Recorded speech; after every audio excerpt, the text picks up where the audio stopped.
Here's an idea. The tweet is the newest form of literature. Twitter. Everyone's favorite microblogging platform. A place where the social media elite can trade links to obscure Tumblr. Where you can read what your former coworker's girlfriend had for lunch. Where you can profess your undying love for the Beebs. And where you can become involved in a nascent and highly constrained brand of literary experimentation. Yes, I know, it sounds a little weird, but think about it. If you use Twitter, you've probably agonized over the construction of a tweet. You can't just say whatever you want and go all willy-nilly with your character count. There are rules here. Well, actually, there's kind of only one rule. Twitter's 140 character limit forces you to be creative in your tweet construction. Each time Mark made advances towards Marie, she'd immediately pretend she was asleep.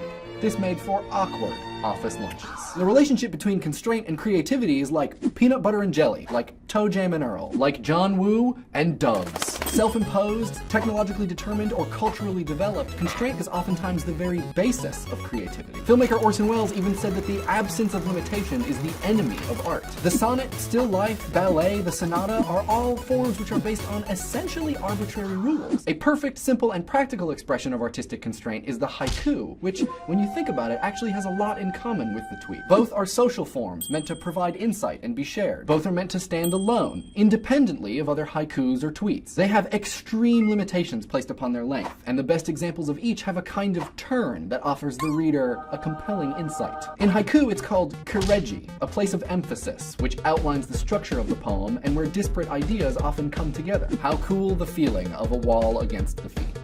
Siesta.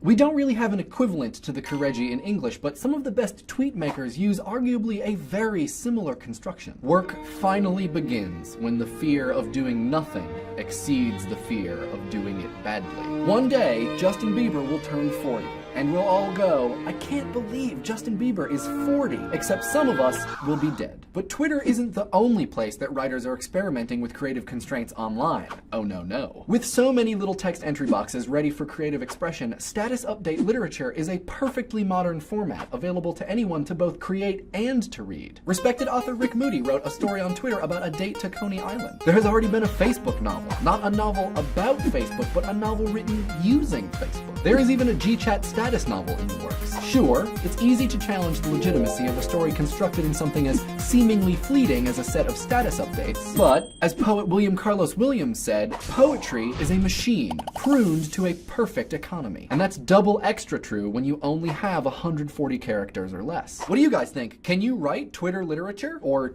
Twitterature? Let us know in the comments. And if you like clicking buttons, there's a really good one right here. You should click it.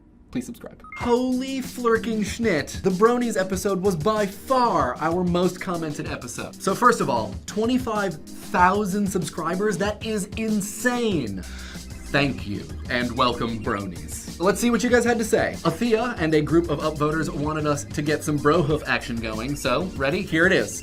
Brohoof.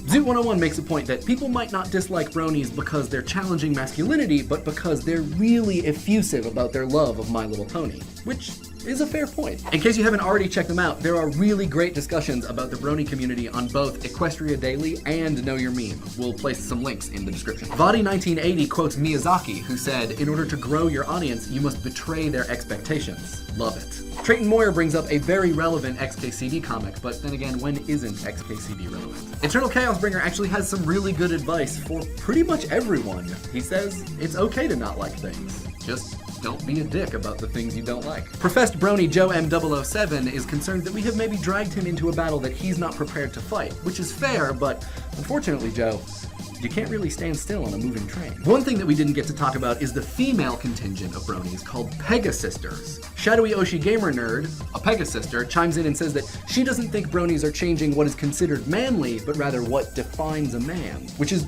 nuanced, but really interesting. And in case you guys haven't noticed, we'll see you next week, because you're awesome.